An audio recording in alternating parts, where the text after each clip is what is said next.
जब घड़ी का काटा करता है 4 बजे का इशारा तो खबरों से हाई हो जाता है पारा।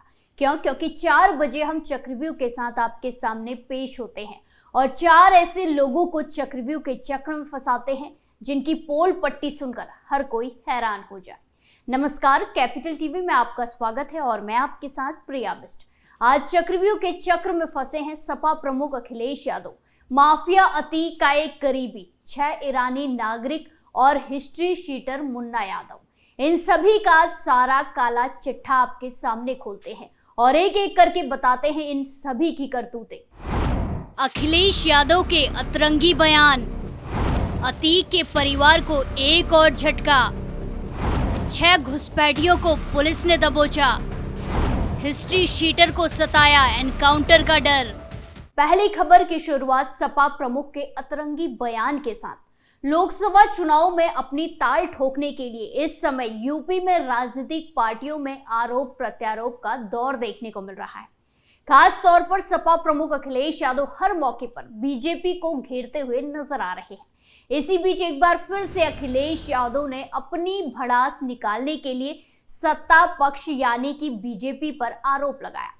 दरअसल समाजवादी पार्टी के प्रमुख अखिलेश यादव ने 30 दिसंबर को उत्तर प्रदेश के एटा जिले के नगला दाड़ी इलाके में एक कार्यक्रम को संबोधित किया था, जहां पीएम मोदी के अयोध्या दौरे पर अखिलेश यादव ने कहा कि युवाओं के पास नौकरी नहीं है, देश के युवा नौकरी और रोजगार ना मांगे, इसीलिए ये सब कार्यक्रम हो रहे हैं। साथ ही जब अखिलेश यादव से रामलला के प्राण प्रतिष्ठा कार्यक्रम में शामिल होने पर सवाल किया गया तो उस पर सपा नेता ने एक अजीबोगरीब जवाब दिया है। हमारी परंपरा और पूर्वज कहते हैं कि जब भगवान बुलाते हैं तो सब जाते हैं और भगवान कब किसको बुला लें ये किसको पता है। सपा प्रमुख के ऐसे बयानों से विपक्षी खेमे की किल्लत साफ नजर आ रही है।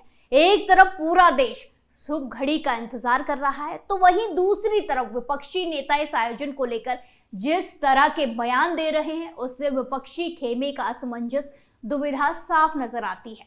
साथ ही अखिलेश यादव ने तो ये भी दावा कर दिया कि इंडिया ब्लॉक उत्तर प्रदेश की सभी 80 में से 80 लोकसभा सीटों पर भाजपा को हराएगा। उन्होंने कहा कि अगर भाजपा को हराएगी तो ही लोकतंत्र और संविधान बचेगा।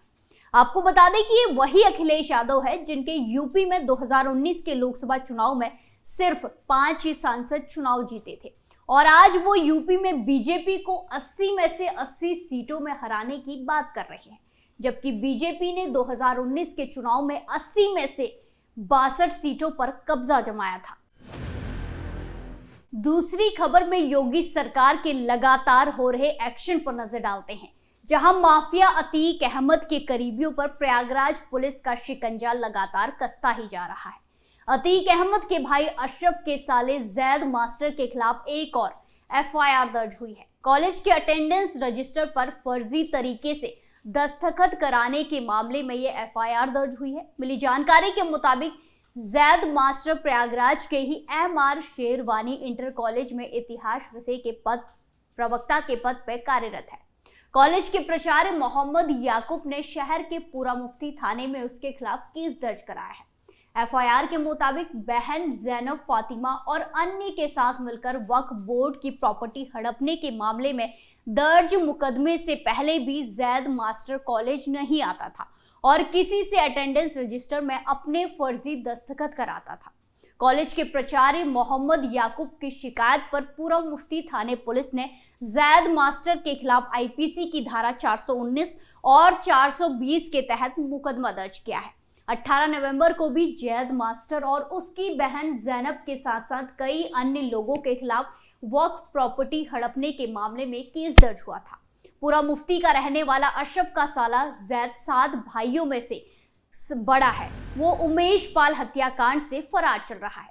पुलिस उसकी तलाश में लगातार छापेमारी कर रही है। जैद मास्टर की तलाश में पुलिस की टीमें छापेमारी कर रही है। वहीं वक्फ बोर्ड 50 करोड़ की वक्फ संपत्ति पर अवैध कब्जा कराने और बेचने के मामले में जैद मास्टर पहले ही नामजद है। पुलिस टीम लगातार उसकी तलाश में जुटी हुई है। माफिया के खिलाफ सितंबर 2020 में चले अभियान में प्रयागराज विकास प्राधिकरण ने हटवा गांव में 600 वर्ग गज जमीन पर बने उसके आलीशान मकान को बुलडोजर चलाकर गिरा दिया था। अगली खबर में बात घुसपैठियों की। उत्तर प्रदेश के महाराजगंज में सोनोली बॉर्डर से अवैध रूप से नेपाल में घुसने की कोशिश करते 6 ईरानी नागरिकों को पकड़ा गया है। इनमें 2 महिलाएं भी शामिल हैं। ये सभी 6 ईरानी नागरिक बीते 9 महीने से अवैध रूप से भारत में रह रहे थे। इमिग्रेशन विभाग ने इन सभी विदेशी नागरिकों के खिलाफ सोनोली थाने में केस दर्ज करते हुए इन्हें पुलिस को सौंप दिया है। पुलिस आरोपियों से पूछताछ कर रही है। वहीं आपको बता दें कि ये घटना शुक्रवार देर शाम की है। वहीं इमिग्रेशन विभाग के अधिकारियों के मुताबिक शुक्रवार की शाम को सूचना मिली थी कि कुछ विदेशी नागरिक अवैध रूप से भारत में छिपे हैं और अवैध तरीके से ही देश की सीमा पार कर नेपाल में घुसने की फिराक में हैं। इस सूचना पर इमिग्रेशन अधिकारियों ने सरहद पर कड़ी चौकसी शुरू कर दी। इसी दौरान सोनोली इंडिया गेट से 200 मीटर पहले कुछ संदिग्ध नजर आए। देखने में ही पता चल रहा था कि ये विदेशी हैं और नेपाल जा रहे हैं। अफसरों ने तत्काल इन सभी विदेशी नागरिकों के पासपोर्ट वीजा की जांच की है। उनके पासपोर्ट पर सोनोली इमिग्रेशन ऑफिस का डिपार्चर स्टैंप लगा है। वहीं इस स्टैंप से संदेह हुआ तो पुलिस की मदद से अधिकारियों ने इन सभी विदेशी नागरिकों को हिरासत में लिया और कड़ाई से पूछताछ की। इस दौरान पता चला कि ये सभी ईरानी नागरिक इसी साल अप्रैल महीने में भारत आए थे और वीजा एक्सपायर होने के बाद भी वापस नहीं लौटे। तब से ये लोग आगरा और दिल्ली में बार बार लोकेशन बदल कर रह रहे हैं। इसी क्रम में इन लोगों ने भारत छोड़कर नेपाल जाने का फैसला किया था, लेकिन इससे पहले बॉर्डर पर ही इन्हें पकड़ लिया गया। सीओ नौतनाव जयप्रकाश त्रिपाठी के मुताबिक इमिग्रेशन अफसर की तहरीर पर आरोपियों सिरोज रहीमजादे, घड़ंगखेर इकबलजादे, असल मलहेरी निवासी अलबर, शाहरुख मलहेरी निवासी गोहरदश्त और नायब मघोल सज्जाब मघोल निवासी तेहरान ईरान के खिलाफ केस दर्ज किया गया है। इनके खिलाफ वीजा से छेड़छाड़ और अवैध रूप से भारत में रहने के अलावा अवैध तरीके से सीमा पार करने की कोशिश का आरोप है। इन सभी आरोपियों के खिलाफ विदेशी नागरिक अधिनियम 1946 के तहत विभिन्न धाराओं में मुकदमा दर्ज किया गया है। इन 6 आरोपियों की गिरफ्तारी के बाद महाराजगंज एसपी सोमेंद्र मीणा ने बॉर्डर एरिया के थानों को अलर्ट किया है। उन्होंने सभी एसएचओ को बॉर्डर पर सघन जांच पड़ताल के निर्देश दिए हैं। इसी के साथ उन्होंने बॉर्डर के पास पैदल गश्त के लिए भी गाइडलाइन जारी की है। बता दें कि इंडो नेपाल बॉर्डर पर सोनोली सीमा से आए इन दिन विदेशी नागरिक गिरफ्तार हो रहे हैं। कई बार ये लोग सोनोली बॉर्डर पर पगडंडियों के रास्ते भारत से नेपाल घुसने की कोशिश करते हैं। इसी रास्ते से तस्करी भी खूब हो रही है। आखिरी खबर में बात योगी के एक्शन से डरे हिस्ट्री शीटर की। हाल ही में उत्तर प्रदेश के कन्नौज जिले के हिस्ट्री शीटर अशोक कुमार उर्फ मुन्ना यादव को एनकाउंटर कर हिरासत में लिया गया था, जिसके बाद मुन्ना यादव और उसके बेटे को कड़ी सुरक्षा व्यवस्था के बीच मेडिकल कॉलेज से डिस्चार्ज कर जेल भेजा गया।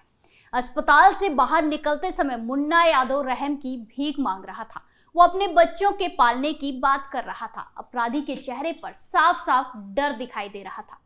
जहां डिस्चार्ज होने के बाद पुलिस जब उसे गाड़ी में बिठाने के लिए ले जा रही थी, उसी समय हिस्ट्री शीटर मुन्ना यादव के चेहरे पर एनकाउंटर में मारे जाने का डर सताने लगा। खौफ के साए में वो ये कह रहा था कि ये लोग मुझे यहाँ से ले जाएंगे, फिर मेरा एनकाउंटर कर देंगे, इसके बाद दिखा देंगे कि आरोपी भाग रहा था इसीलिए एनकाउंटर हो गया। अस्पताल से निकलते हुए मुन्ना यादव पुलिस के सामने ही गिड़गिड़ाता रहा। आरोपी ने पुलिस के सामने स्थानीय भाषा में कहा कि देख लो भैया, मारे जाई बचे नहीं, हमें ये जेल नहीं ले जाई, रास्ते में हमें कर दी स्वाहा। 22 साल से हमें न्याय नहीं मिला, जो वो न्याय चाहते थे वो न्याय नहीं मिल पाया है। ये कोई न्याय नहीं है। कैसे गोली लगी, किसने गोली मारी, कैमरे लगे हैं, सब सामने आ जाएगा। उसने डर के मारे आगे कहा कि वो 22 साल से एक जगह बैठा है, एक जगह लोकेशन है, 22 साल से कोई केस नहीं है, और जब वो आया तो उसकी 4 बार की प्रधानी जबरदस्ती छीन ली गई। साथ ही उसने सीएम योगी का नाम लेकर न्याय मांगने की अपील भी की है। देखा कैसे योगी की जीरो टॉलरेंस नीति का असर दिखने लगा है। अस्पताल से निकलते हुए इस कुख्यात अपराधी को अब एनकाउंटर का डर सता रहा है। अब अपराधी कह रहा है कि हमको जेल में डलवा दो, हम जैसे तैसे अपने छोटे छोटे बच्चों को पाल लेंगे। आज हमने देखा कैसे चक्रव्यूह के चक्र में सपा प्रमुख अखिलेश यादव, अतीक का एक करीबी, 6 ईरानी नागरिक और हिस्ट्री शीटर मुंडा यादव फंसे और उनकी पूरी पोल पट्टी खुलकर सबके सामने आ गई। चक्रव्यूह में फिलहाल के लिए इतना ही, फिर पेश होंगे सनसनीखेज खुलासों के साथ। बाकी तमाम खबरों के लिए देखते रहिए कैपिटल टीवी। नमस्कार।